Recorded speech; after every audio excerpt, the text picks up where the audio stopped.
माला जाप करा थे। हमार मन के तो पूजा करे समय लेकिन शिव जी समय नहीं दादा। वो आधा रात को उठ के तोत की जवान शुरू कर दी सो। और सबले बड़े पूजा मानसिक पूजा, सबले बड़े पूजा है मानसिक पूजा। सूत के उठ गए नहीं तो जठनच में बैठे बैठे भगवान के नाम ले दे, वो जल्दी स्वीकार होते। आई हम बरस नहीं करे हम दई स्नान नहीं करे तो स्नान करत ले तो ब्रह्म मुहूर्त समय निकल गए। गृह कारज नाना जंजाल, ऐठन जंजाल में हम फंसे। और भगवान के सात्विक पूजा और मानसिक पूजा सबले बड़ी पूजा है।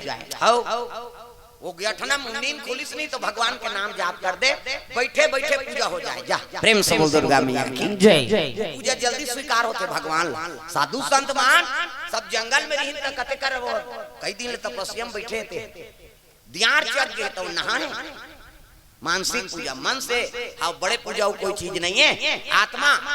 निर्मल रहना चाहिए, भगवान को शरणागति होना चाहिए। एक से बड़े पूजा नहीं बताएगी। प्रेम से बोल दुर्गा मैया की जय। शिव जी हाँ जाप करा थे, पार्वती मैया कहे लगे भोलेनाथ भोजन लग पा लेते तहन पूजल कराता थे। रात दिन तोर भोजन खवाइए हो, लाख काम छोड़ के भोजन करो और करोड़ों काम छोड़ के भजन करो। पार्वती कहते तब भोजन लग पा लेते महाराज। अरे खवाई सबर दिन है, भजन हाँ पर दिन। प्रेम से बोल दुर्गा मैया की जय। ये जीवन ला सुरक्षित रखना है, भगवान के शरणागति में रहना है तो नाम के जाप करते रहो। सबसे बड़ा राम का नाम, सबले बड़े राम के नाम। सब मंत्र बांट दी शंकर जी लेकिन एक ठन बीज मंत्र रखे होकर नाम राम। प्रेम से बोल दुर्गा मैया की जय। तो कहीं मंत्र नहीं आया, केवल राम के नाम ल जाप सकता और राम के नाम ल जाप करते वो जीव अमर हो जाते। अब एकले बड़े औ का प्रयोग ले बेते। प्रेम से बोल दुर्गा मैया की जय। पार्वती कथे का रात दिन इसने माला जाप कराइए दाई खाती तो हम बर्तन भाड़ा मानते। माता मन के टेंशन,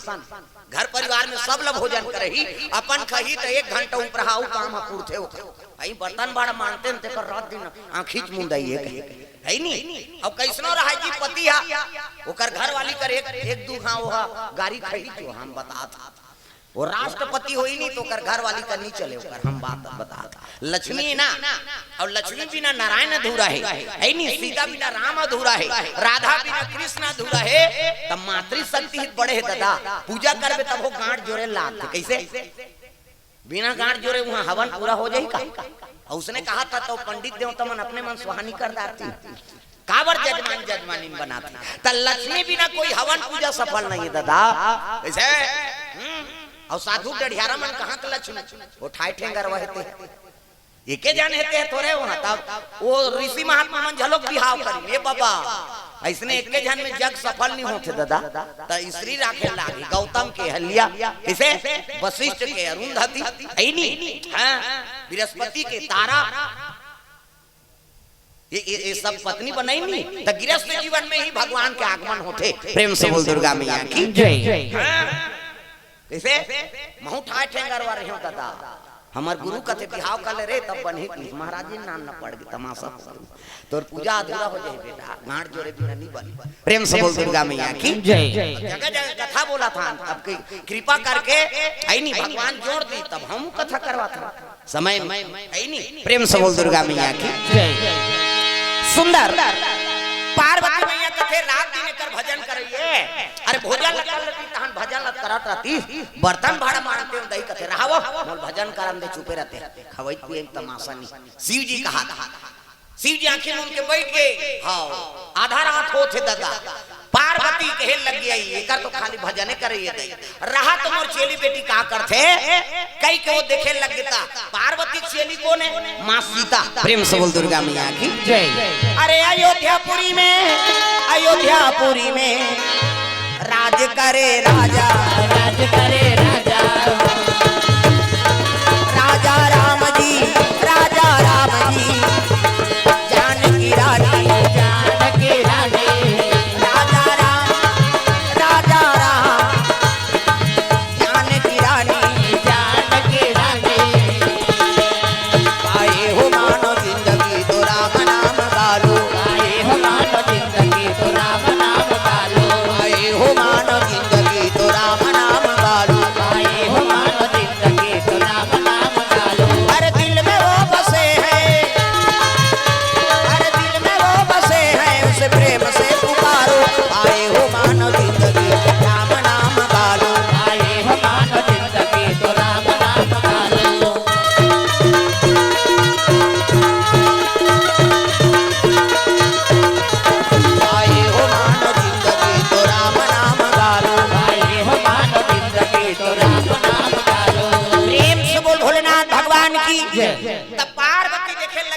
जानकी माता सीता जी, तो सीता जी राम के चरण सेवा करत है और आराम करत रहेगा। नारी वारी के ठन धर्म ये कही धर्म। अब ये कब्रत नेमा काया बचन मन पति पद प्रेम, पति चरण कमल में सेवा करते बोला सती नारी कर गुण हाथ लगड़े करो कहा मुड़ी लड्डोलाओ पथरा हो देवी है स्वरूपा हो पति देवता स्वरूप है तो नारी चरण सेवा करना चाहिए। प्रेम से बोल दुर्गा मैया की माँ जानकी चरण दबात है और सेवा करी तो आराम करत है तो चेली बेटी काका पार्वती मैया ओकरे पूजा करी से तब तो राम लपा है। कैसे रामायण में लिखते हैं तुलसी बाबा मन जाहि राजो मिला ही सोवार सहज सुंदर सावरो करुणा निधान सुजानशील स्नेह जानत रावरो यही भांति गौरी असीस सुनसिया सहित ही हरसित यली तुलसी भवानी पूज्य पुनि पुनि मुदित मन मंदिर चली जानी गौरी अनुकूल सियहि हर्षन जाई कही मंजुल मंगल मूल पाम अंग पड़कन लगी। गौरी माता आशीर्वाद दे तो राम संपत्ति मिले हो। देख प्रेम से बोल दुर्गा मैया की जय। तो बिना देवी देवता का आशीर्वाद बिना कोई काम सफल नहीं हो। प्रेम से बोल दुर्गा मैया की जय। तो जीवन में जीव आत्मा ना भगवान के शरणागति होना पड़ी भैया है नहीं। अरे अभी नहीं आवे हाँ समय लगी तब आवे कतको जुआन नहीं तो कतको जुआन तो भगवान के शरण में आवे और नहीं मरे जुआन तो राम कबे है नहीं उसको जुआन नहीं कबे नहीं तब मरबे तो राम के नाम के लई छीट लिया आदमी। राम नाम सत्य है सत्य यही करते रोगा जियत ले राम नहीं कहे तब मरे में लई छीट बतौर ऊपर कैसे बिना राम के नाम ले बिना ये भवसागर से पार हो ही नहीं सके ते जीवन भर राम राम मत कनगा ते मरबे तब छीट बतौर ऊपर जी राम नाम के लई तो राम नाम के सहारा बिना कोनो तरह से। प्रेम से बोल दुर्गा मैया की जय। हर ले राम नाम के नाम लेते अब वो चाहे गड्ढा कोड़े चाहे चीता रचे वहां सात भावर घुमाते तब राम राम कथे। राम नाम सत्य है सत्य है सत्य है इसे राम के नाम बिना भवसागर से पार हो ही नहीं सका तो का मतलब दादा जिया जियत नाम कही दे इसे। प्रेम से बोल दुर्गा मैया की जय। आराम करते सीता माता लग देख के पार्वती मैया खेल लगी आई चेली बेटी आराम करते आओ ये तो माला जात करे लीन है दई है नहीं त लीला रख देते लीला दुनिया मोला जानते मोर बहिनी मनाऊ है तेकरो उद्गार हो जाए देवी मन के ऐसे कह के पार्वती लीला रख दी। प्रेम से बोल दुर्गा मैया की जय। त कौन लबला लग गया योग माया ला आराधना करत थी। प्रेम से बोल दुर्गा मैया की जय। महामाया सुन ले पुकार बरसाना दे दे माया हम आए तो दुआ। महामाया सुन ले पुकार बरसाना दे दे माया हम आए तो दुआ। महामाया सुन ले पुकार बरसाना दे दे माया हम आए तो दुआ। महामाया सुन ले पुकार भजस नहीं आ रहना तो लगा करना भजो दाई हो इसे बांधो जान सब लोग ताली बजा के भजन करना। अब जब तक भजन नहीं हो कथा में आनंद नहीं आए ना चाहे डोकरी हो डोकरा छोकरी हो छोकरा भगवान है सबके सब लोग भजन करना है। ताली हाथ ऊपर कहूँ मन दादा मने में हित गही हमें मन भजबो मन चुपे रही का हाथ ऊपर जोरदार सब लोग भजन करना है। अब जे हाथ नहीं टांगे तेल भाग कर दे जाओ धारो हारे चूली झूलबे कर हाथ ऊपर जोरदार मन आनंद हो जाए। सिया राम राम राम राजा राम राम राम सिया राम राम राम टांग ना वो भगवान पर तो एक कनी हाथ लटांग हाथ ऊपर सब लटांग नहीं जोरदार। सिया राम राम राम राजा राम राम राम सिया राम राम राम राजा राम राम राम सिया राम राम राम राजा राम राम राम सिया राम राम राम राजा राम राम राम सिया राम राम राम राजा राम राम राम सिया राम राम राम राजा राम राम राम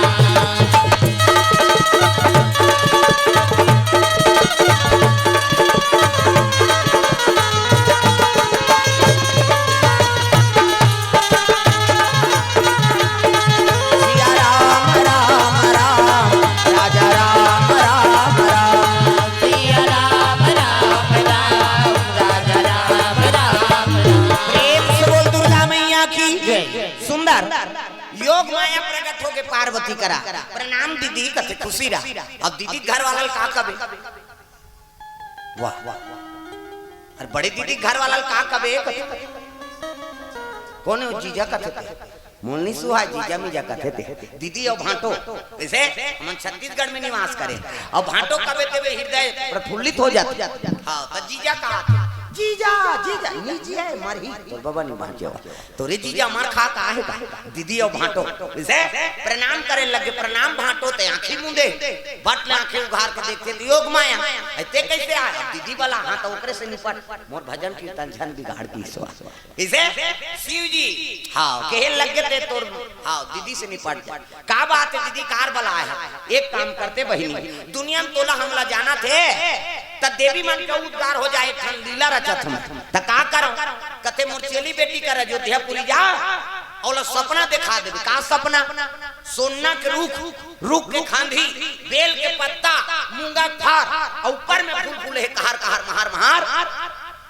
वो फूल प्राप्त करेगा सीता जी के मन में तृष्णा जाग जाए। प्रेम से बोल दुर्गा मैया की जय। ये ध्यान लगा कथा सुनो ये रामचरितमानस में नहीं है कथा ये दूसरा मानस के कथा है। हाँ तो टीवी में भी नहीं दे दादा ईशान हाँ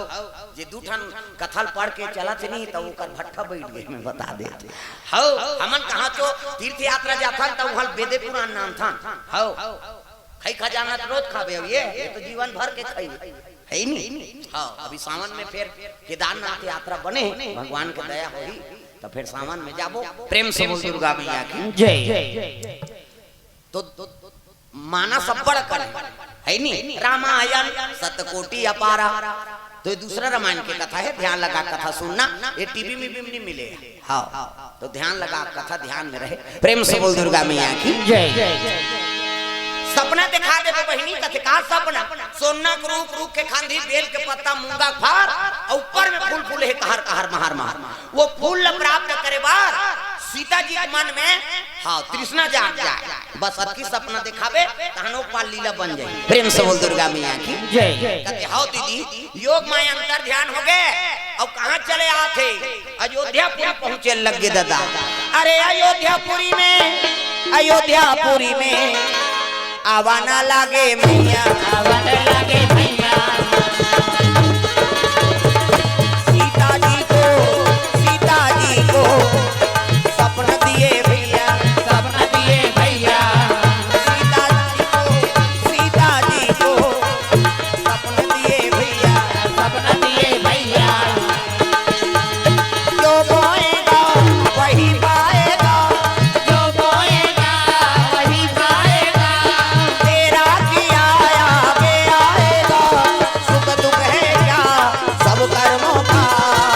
जैसी करनी वैसी भरनी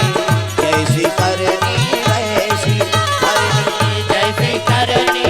वैसी भरनी जैसी करनी वैसी भरनी ओ जैसी करनी वैसी भरनी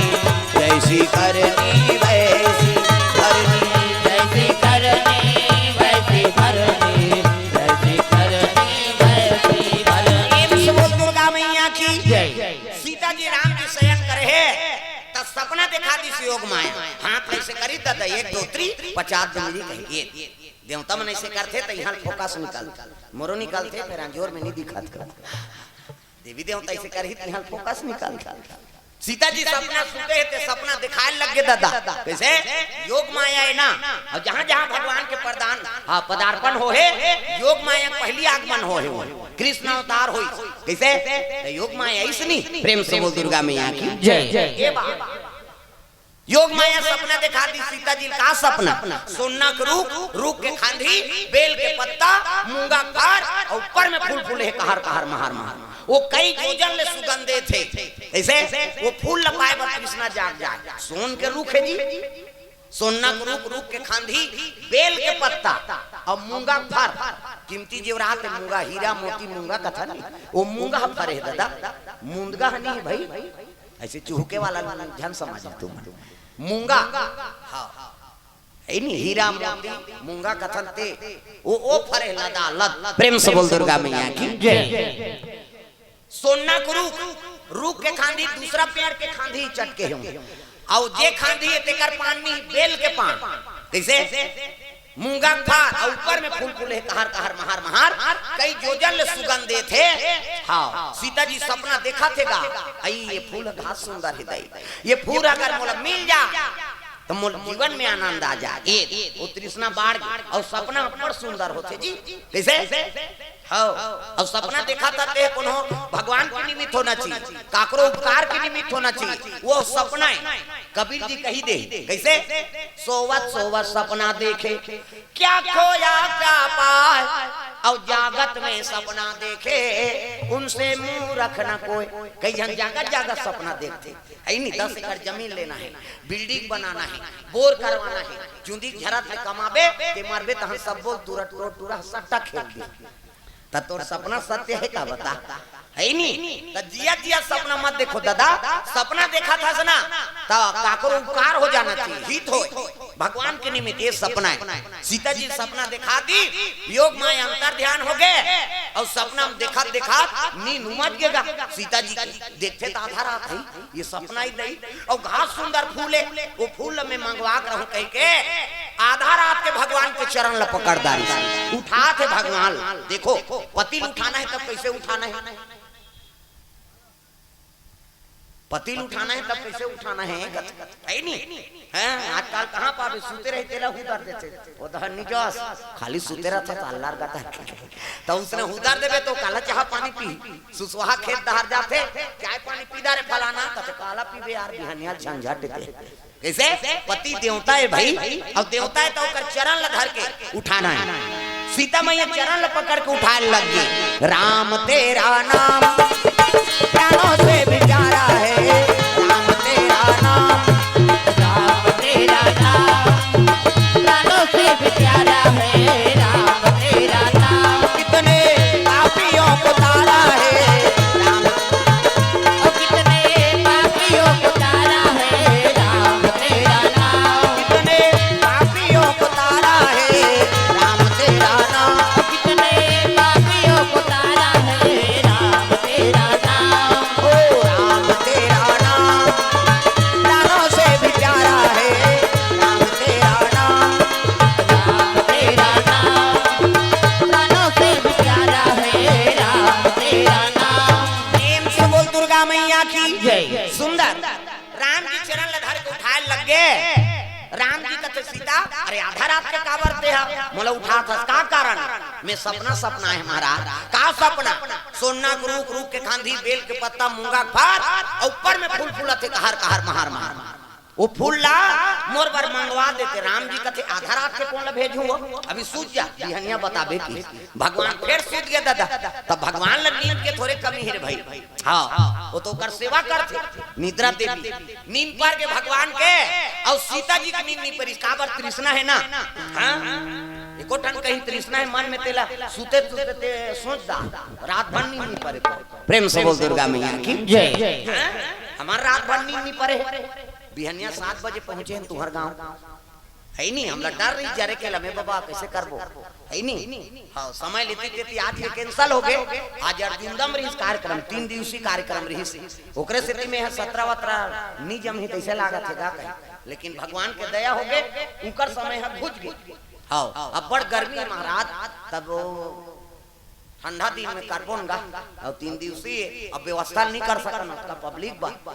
3 दिवसीय ता बोला समय बाद में देते हो कि जय भगवान के हम वो जरे के लिए जायज बढ़े तैसे ला और रूटीन बने रही रायपुर उधर अर्जुन दा है नहीं रात के कार्यक्रम दे हां और 12-1 बजे निकले हैं वहां और 1 बजे गाड़ी चले है तो 7 बजे पहतिया पहुंचे हो पहुंचे हैं चाह पी हैं नहाए खोए और भात खान सुते ते 3 बजे चेत पाए हैं हो अब एसी चले थे पंखा चला तब वो गर्मा थे हमला गाड़ी में सी है नहीं रात भर एसी गाड़ी में चले और वहां लाइन तहन 3 के बजे से फिर घर में एसी चले है तागा पर साल तो चद्दर खोजत रही से हमन कहा जानन गा है नहीं अब एसी में है करें त कम कर दे यार के हमें तो ओकर टेंपरेचर बढ़ावे तब बंद थी है नहीं ये कम कर दे के हम एकदम लो कर दी 16 ये और धन तो हम चद्दर धार रहते ओढ़ के सूत के ये रात के खोजे ऐसे कहा है काल मोड़ हो दादा कही तब दू जन शिफ्ट होने तब पर साल सूते सकी से तो ये साला घा का के सील बंद कर देता रहा कहते बंद मत कर बाबा कर हेल बढ़ा पड़े प्रेम से बोल दुर्गा मैया की जय। ऐसने तो है नहीं अब यहाँ रग रग घाम करा थे अब इसी दिन भर खुसरे रहे तब पंखा चला तब वो काम नहीं करा थे वो इसी प्रभाव तो कहा तो सबो चीज में ढलना चाहिए आदमी कहने का मतलब है सुविधा सबो जगह नहीं मिल पाए आयो कनी भगवान बर शरीर तपस्या करबे तब तो चली जैसे को कनी तो पसीना नहीं निकली तब मेहनत थोड़े होई भाई ये प्रेम से बोल दुर्गा मैया की जय। कई जन का थे महाराज मान बने गांव बैठे पोंगा लगे थे पंखा कूलर लगे है बोला थे कहते चल तो बैठ के बताते वो 10 गोदी माटी फेंक देते नहीं जियान यहाँ लूट देते जियान थे हाउ यहाँ कतका शरीर थकते तेला वो बोलैया जान ही वो बैठैया जान कैसे ये मानसिक हाँ थकान होते तो दिमाग कतका दौड़ी तेल वो जान हर चीज के ध्यान रखना है ये धार कहाँ था पेटी बजा तंते रीड में झन जाए दादा यहू धार फंसे कैसे हाउ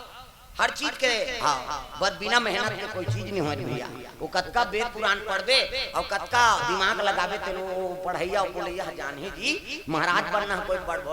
है नहीं हाँ बड़ा अच्छा वो बन गए कई जन का हाथ रहते ता काकरो हवन करा था काकरो शांति करा था काकरो है नहीं पाप लापन मुड़ी में ले था तब पुरोहित बने रही तब वो जी कैसे पुरोहित बनना कोई मामूली बात है हाँ हवन मोर गिरहल तोड़ देते का कहते आओ तोर गिरहल मोर मुड़ी में ले हुआ जा रहा तब पुरोहित बनना कोई मामूली बात हो रे जी पंडिती गिरी करना कैसे वो सब चीज के कर्मकांडी रहते हैं पंडित हाँ है नहीं सबके बोझल हो सही सब हाँ अब जे अधूरा है नहीं तो उसन झन कर ते भात खाओ तो घर में सूते रहते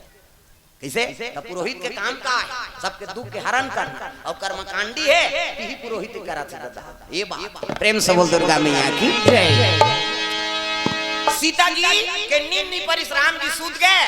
और नाक बाजे लगेगा सीता जी की नींद नहीं पड़े ये का नाक बजे ये दई ता अपन नाक बात थे छोकरा मान के घटारा सब माता मान गाड़ी से नहीं सुतस घटार का था कमाए हमारे बताइए कर घटारा मारा डोकरा मन के ज्यादा बात थे नाक काबर घोला जा रहे थे नाक डोकरा मन हां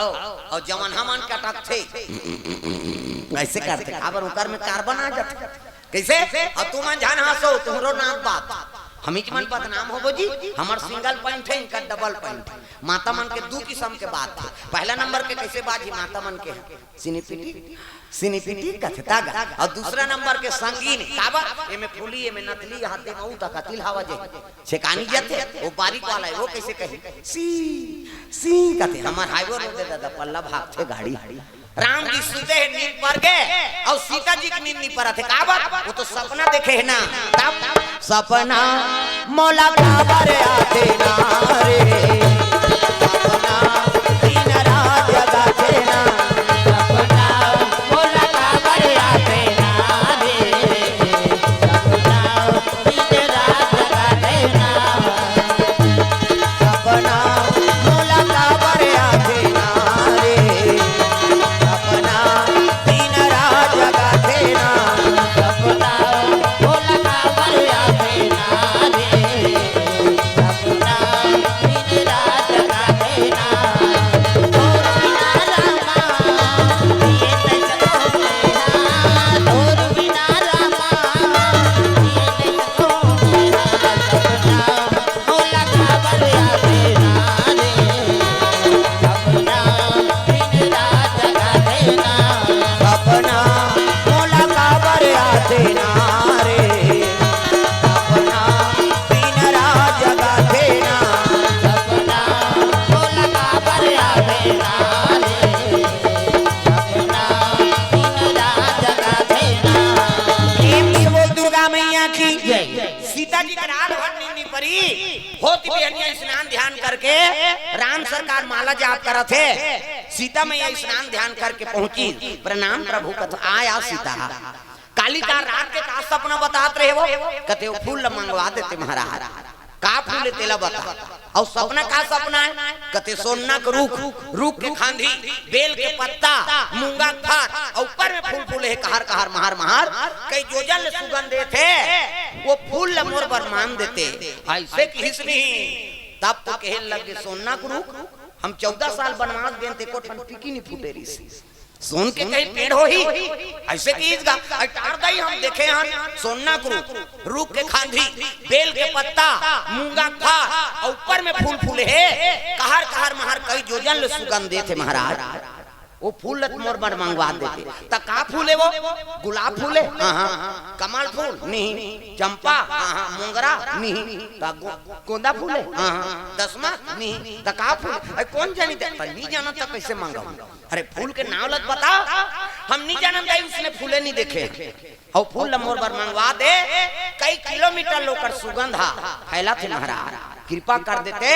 वो फूल मंगवा देते। तब तो राम सरकार कथे सीता वो फूल फूल नहीं हो जंजाल है प्रेम से बोल दुर्गा मैया की जय। कैसे वो फूल नान देते महाराज अरे नी नाने सको वो में हां तो 7 समुंदर पार मानो वह लंका ले गिरी रावण रावण मार दारे और बोल विजय हो के नाम दारे तो फूल नी नाम ते महाराज ते सब ले बड़े देवता तब दुनिया के देवता बजानो ढोलक ला फोड़ दी है कम से कम ताली लत मिलाओ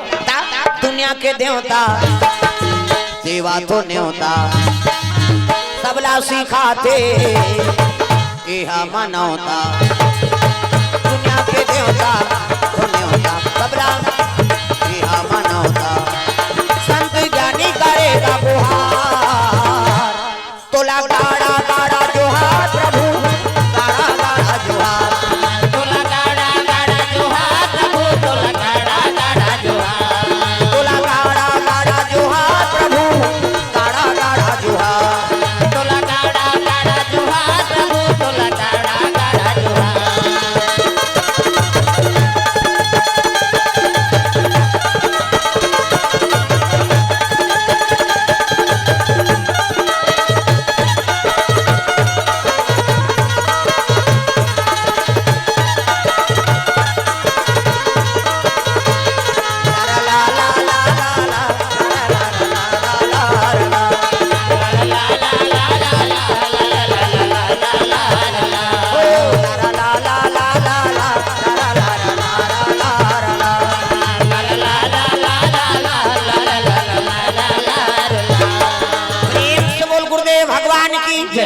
सुंदर राम सरकार लगे माली ते सबले बड़े देवता दया कर देते कृपा कर देते कथे देखो जे काम ला भगत कर ही वो काम ला मैं नहीं कर अब मैं करथो ते भगत नहीं करे मर्यादा वर तो मोर जन्म हो है प्रेम से बोल दुर्गा मैया की जय। तते नाने नहीं सकते दुनिया में कौन नाम सखी हो कथे एक के जन नाम सकते वीर कौन जे 3 ठन चीज में विजय पाए त का चीज में कथे नींद नारी और भूख प्रेम से बोल दुर्गा मैया की जय। जे नींद में विजय पाए वो सुतवे च नहीं करे नारी में विजय पागे कैसे अब भूख में हाँ ये नींद नारी और भूख ये तीनों में जो विजय पाए वही भी नाम सकते तते विजय नहीं पाए महाराज कहते मैं है का नंबर है कि भूख रहा हूँ कि भगवान बिहानियल पंडित देवता मन मंदिर में भोग लगा थे यही सेव केरा अंगूर चढ़ाते कौन खाई वहां जमा था मंदिर में भगत मन चढ़ाते सब 12 बजे अयोध्यापुरी में ते भोजन बना था ओला खा था मैं भूख ला नहीं सह कैसे ता तो सबरी बोई लखा दे प्रेम से बोल दुर्गा मैया की जय। और नारी में कथे नारी में झलक विजय नहीं पाए वो कैसे 14 बरस वनवास मोला हो रही से तोला थोड़े हो रही लेकिन तहुल ले गए मैं साथ नारी में झलक विजय नहीं पाए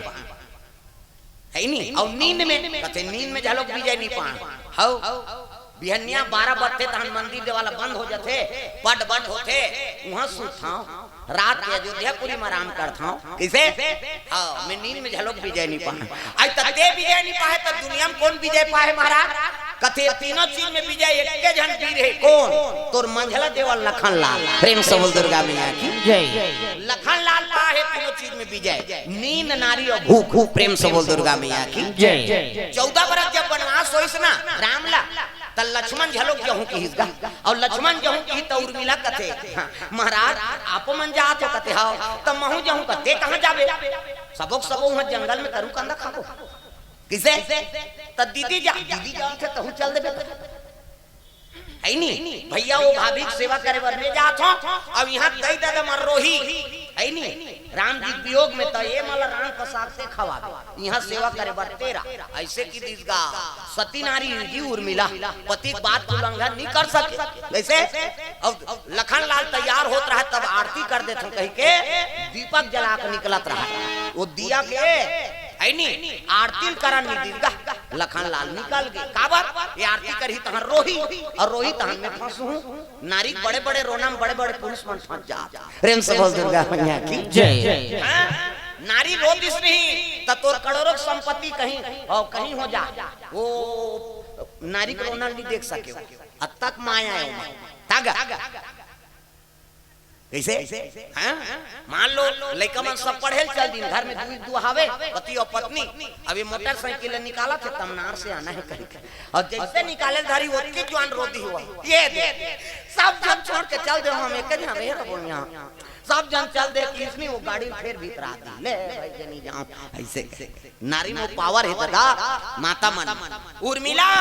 आरती करन में दिस लखन ला ये रोही तहन माया में फंस जाओ और राम और माया के संघर्ष नहीं मिले प्रेम से बोल दुर्गा मैया की जय राम लपाना है तब माया के आगे लाग और माया में झपाना है तो राम ल छोड़े लाग प्रेम से बोल दुर्गा मैया की जय आरती नहीं करवाइस निकल गए पाछू दहल देखिएगा आरती धर रहा तेला हाँ उर्मिला कथे प्रभु मोला आरती करन नहीं दे कम से कम आरती लत करन देते तो महू प्रतिज्ञा करत हाँ अभी आरती करन नहीं दे थस ना तो 14 बरस बाद आबे तो यही दी हम तोर स्वागत करूं मैं तब तो ज्योत तब जग ज्योत जवारा जागा माधो ज्योत जवारा जगमागा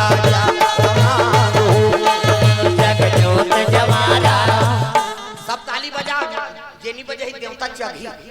वो सब देवता वहां बैठे हैं पंडाल में जग स्थल में वो तो सब खूंटा मन में देवता रहता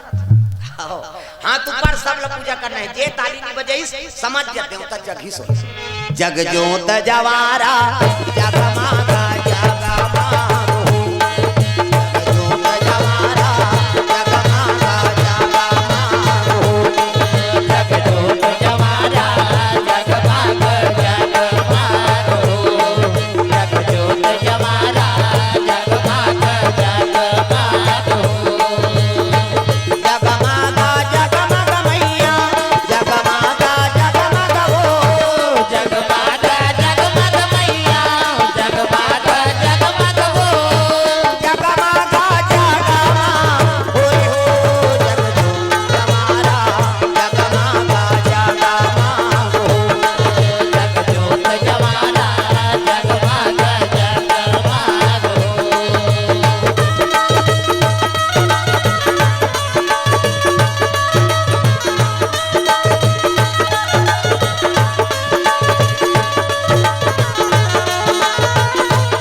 छोड़ के चल दी कैसे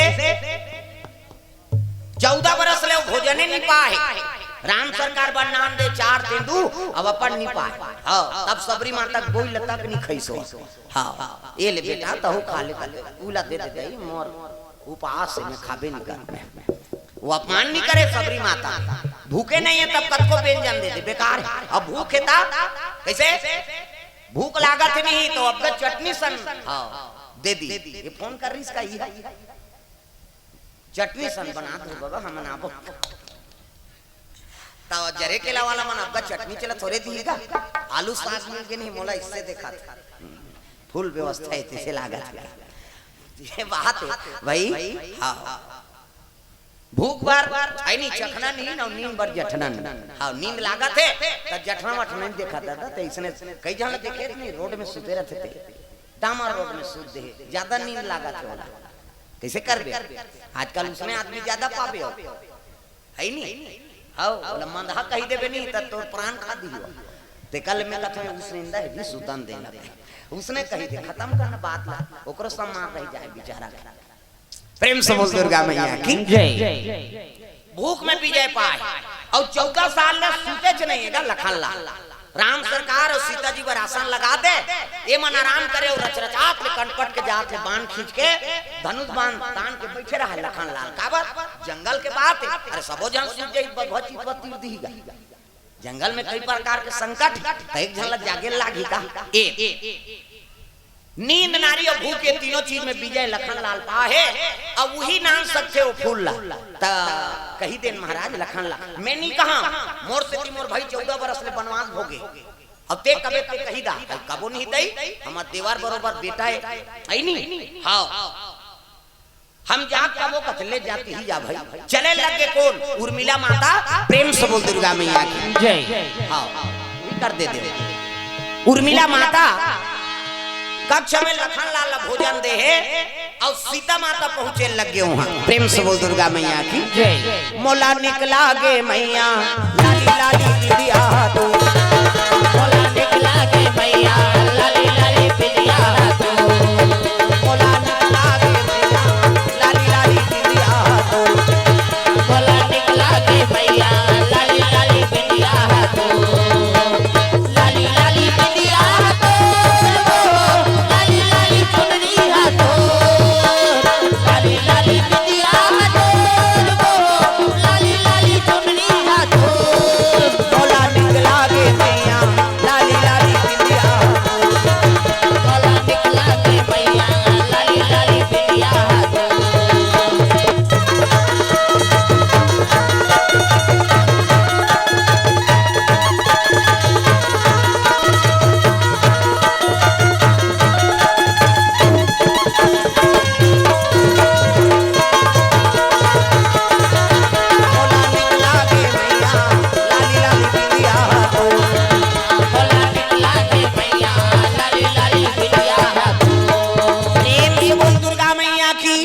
सुंदर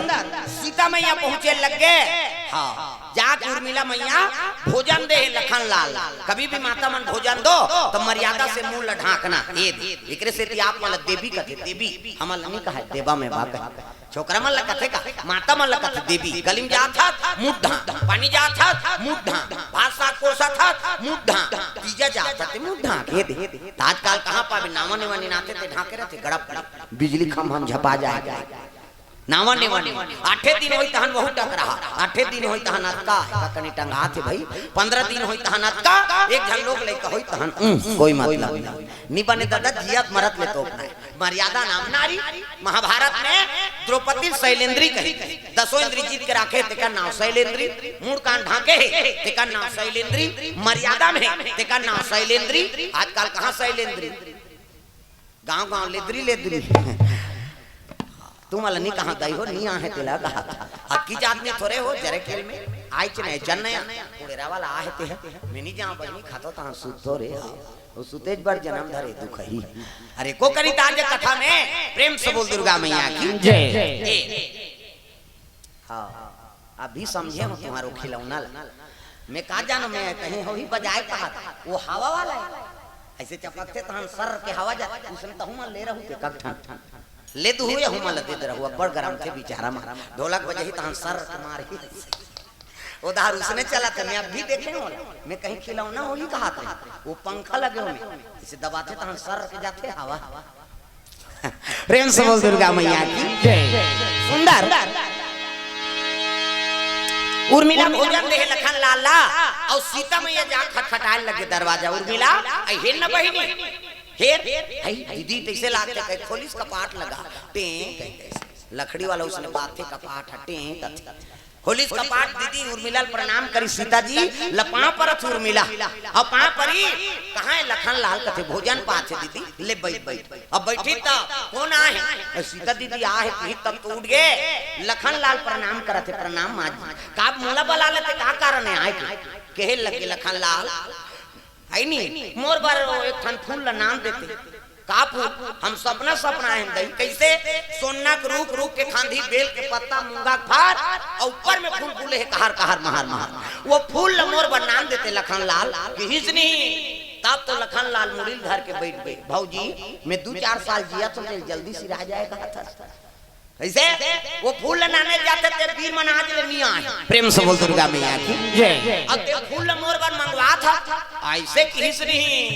तब तो कहे लगेगा हां आई हम नहीं कहें दई तोरे बड़े भाई की से राम सरकार कहे कि तब तो लखन लाल कहे लगे कौन की से कहते तोर बड़े भैया तब भगवान की से फूल लाने जाऊं भले मरो सरों की से ओकरे सेवा करे बर तो मोर अवतार हो किसे भगवान के है कहते हां दुनिया में केवल लखन लाल नाम सकते कही के ता तिकर से तितोर करा है बाबू कहते तब भौजी काली जहू में है काली हां और नियम के भोजन बनावे और वही पाक जहू सीता जी खुश हो गए जहू की कहां त का भोजन बनाऊं करेला भरता कहते नहीं आइन भिंडी आलू हां तब कढ़ी मढ़ी रायता फायता नहीं जमे उसने त कैसे नियम के भोजन त का नियम के भोजन बिन बरसात पानी प्रेम से बोल दुर्गा मैया की जय बिन बरसात पानी हां औ बिन नांगर जोते वाला जमीन की अन ऐसे बोए बरा रहे थे धान चौनी बिन बोए वाला अन है नहीं बिन बरसात पानी बिन नांगर जोते वाला जमीन की अन औ माछी के दूध ओला कैसे दूध बोदाई वो माछी धरबे पिचका जाई सुजिम तीरबेत मर्डर हो जाए माछी दूध औ सात करके अंधना रचना है अब बिनागी को भोजन लपकाना है अब वो बिनागी भोजन हपक ही वही भोजन लपा के नेहा वो फूल लाने बढ़ जाऊं हां ऐसे कीज गा का के बाबू कहते बिन बरसात पानी सीता मैया कहते कोनो दुकान में मिला थोड़ी दही बाटल साटा में कहे अब तो गंगा जल किराना दुकान में मिल जा कतका सुविधा हो गई प्रेम से बोल दुर्गा मैया की जय आई बिन बरसात पानी कोनो मिला तो हां बिन नांगर जोते वाले जमीन की हां औ माछी के दूध आई और कबर तो माछी की नहीं देखे हो सकते दई ये 14 बरस बना गिरी तो कोनो रोठसन माछी देखे हो नहीं नहीं साफ करके अंधना रचना है अब बिनागी को भोजन बनाना है ऐसे किस नहीं सीता जी हाँ तो कही दी लेकिन रात भर नींद नहीं परी सोगा प्रेम से बोल दुर्गा मैया की जय अब हो तो बिहनिया रसोई कर कमरम जाग देखते तो गंगार में पानी भरे थे तो बरसा वाला पानी दूध है गाय दूध है कैसे हाँ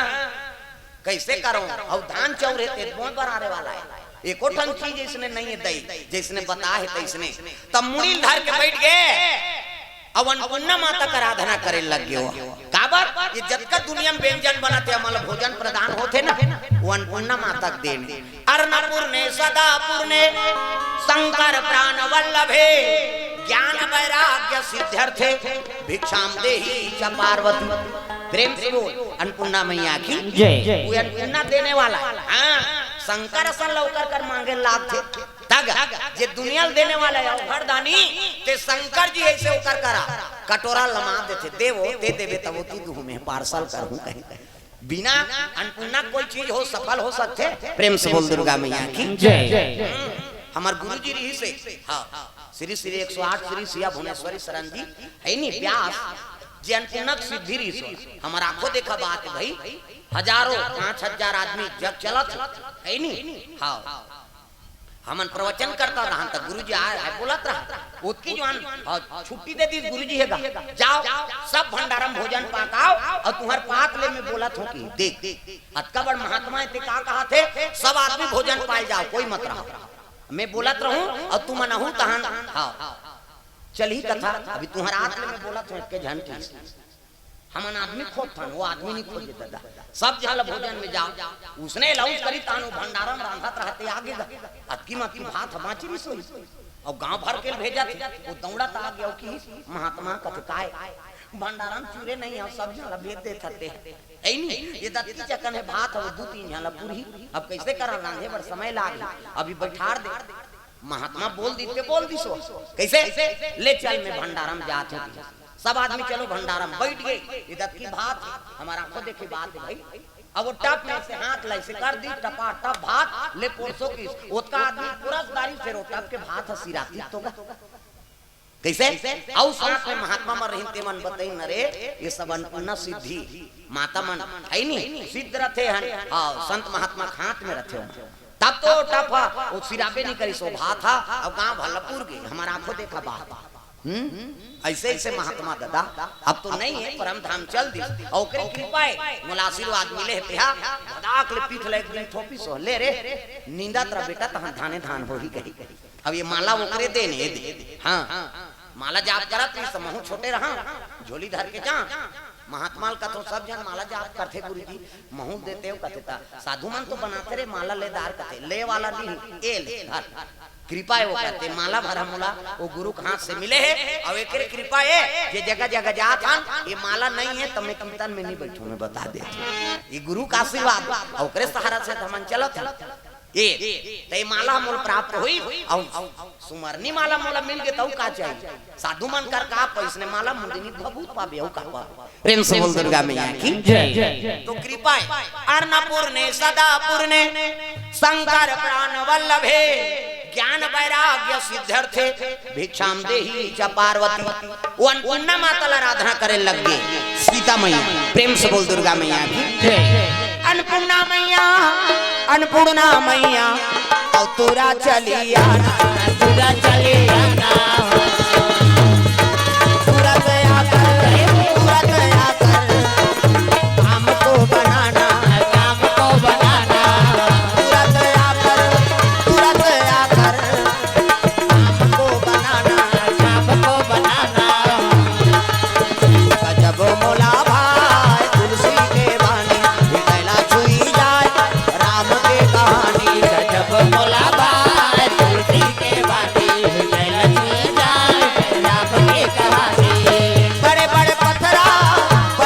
पत्थरा होए पानी पानी जब मोला भाई तुलसी के बानी कैला छुई जाए राम के कहानी जब मोला भाई तुलसी के बानी कैला छुई जाए राम के कहानी जब मोला भाई तुलसी के बानी कैला छुई जाए राम के कहानी जब मोला भाई तुलसी के बानी कैला छुई जाए राम के कहानी प्रेम से बोल दुर्गा मैया की जय सुंदर अन्नपूर्णा जैसे निकलत रहा है ओतकी जवान पहुंच के कौन शाकंभरी मैया हाँ सब देवी फूल के हार चढ़ते वो देवी ऐसे जिमे साग भाजी खाड़ चढ़ते भाटा रमकलिया बरबट्टी करेला सब लगू देव पहिरा दे वही प्रसन्न है अन्नपूर्णा छोटे बहनियों का नाम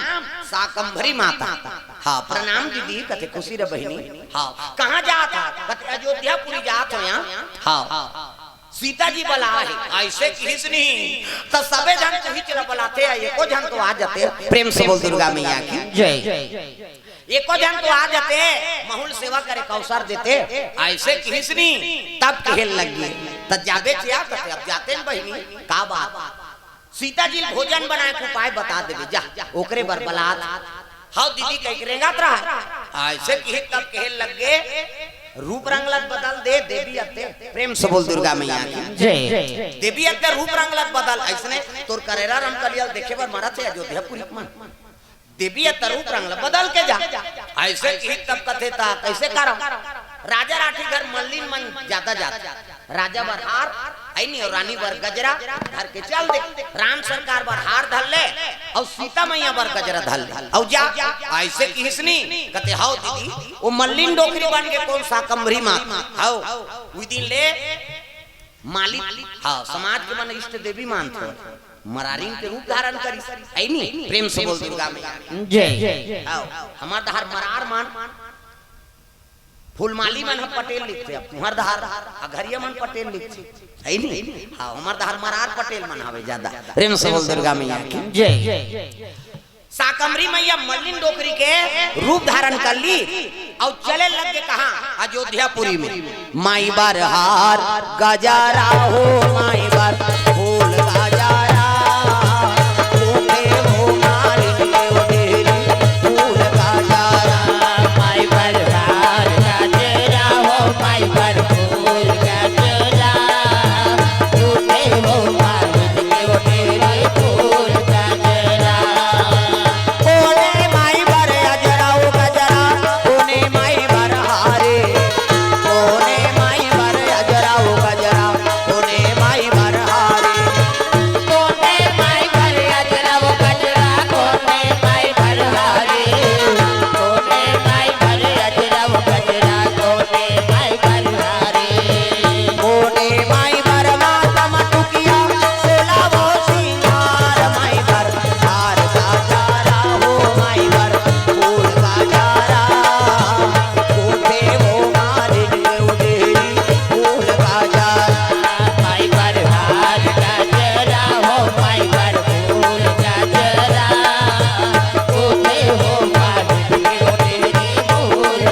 शाकंभरी मैया चले लगे अयोध्यापुरी में, चुंदी पाक गए, कन्हैया नाव गए, धरे झेंझरी गजरा हार और लौठी धर के चले लगेगा। गिन तक द्वारपाल मन प्रणाम करा थे, प्रणाम माता जी। वो तो रूप जमका थे, भले डोकरी बने, देवी प्रेम से बोल दुर्गा मैया की जय। बड़े प्यार से मिलना सबसे, तुम जग में इंसान रे, ना जाने किस भेष में बाबा मिल जाए भगवान रे। कौन जानी का भेष में तोला दर्शन दे दी, ये कलयुग है दादा। और कलयुग में वो धनुष धर के ही तेला राम का ऐसे बात नहीं, बांसुरी धर के ही ते कृष्ण ऐसा नहीं। कौन जानी का रूप में तोला मिल गए कैसे? तो सब आदमी से प्रेम से व्यवहार करना, बड़े प्यार